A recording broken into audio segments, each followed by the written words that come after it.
তীব্র গরমের মধ্যে হিট ইন্ডেক্সে তাপমাত্রা 51.9 ডিগ্রি সেলসিয়াসে পৌঁছানোর পর ভারতের রাজধানী দিল্লিতে রেড অ্যালার্ট জারি করা হয়েছে।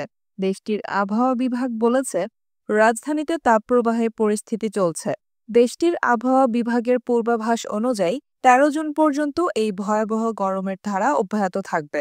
বৃহস্পতিবার এক প্রতিবেদনে এই তথ্য জানিয়েছে সংবাদ মাধ্যম এনডিটিভি। সংবাদ মাধ্যমটি বলছে, দিল্লিতে প্রচণ্ড গরমের দাপটে বুধবার রেড অ্যালার্ট জারি করা হয়েছে। মূলত শহরের বিভিন্ন জায়গায় তাপমাত্রা 40.9 থেকে 45 ডিগ্রি সেলসিয়াসে পৌঁছেছে।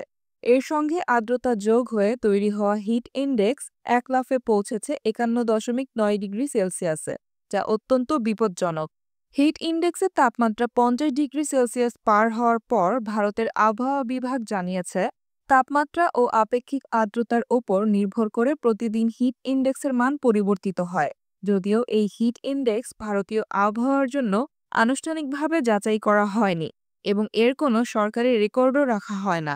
আবহাওয়া বিভাগ বলেছে, রাজধানী দিল্লিতে তাপপ্রবাহের পরিস্থিতি চলছে, যদিও বুধবার কেবল আয়ানগড়েই তাপপ্রবাহের অবস্থা রেকর্ড করা হয়েছে। এর আগের দিন 3টি স্টেশনে এমন অবস্থা ছিল।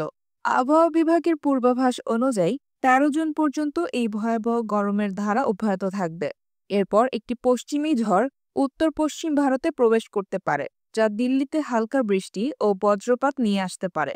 এনডিটিভি বলছে, রেড অ্যালার্ট মানে হলো জনসাধারণকে অবিলম্বে সতর্কতামূলক ব্যবস্থা নিতে হবে, যেমন বেশি পানি খাওয়া, রোদ এড়িয়ে চলা এবং দুপুরের সময় বাইরে যাওয়া এড়ানো।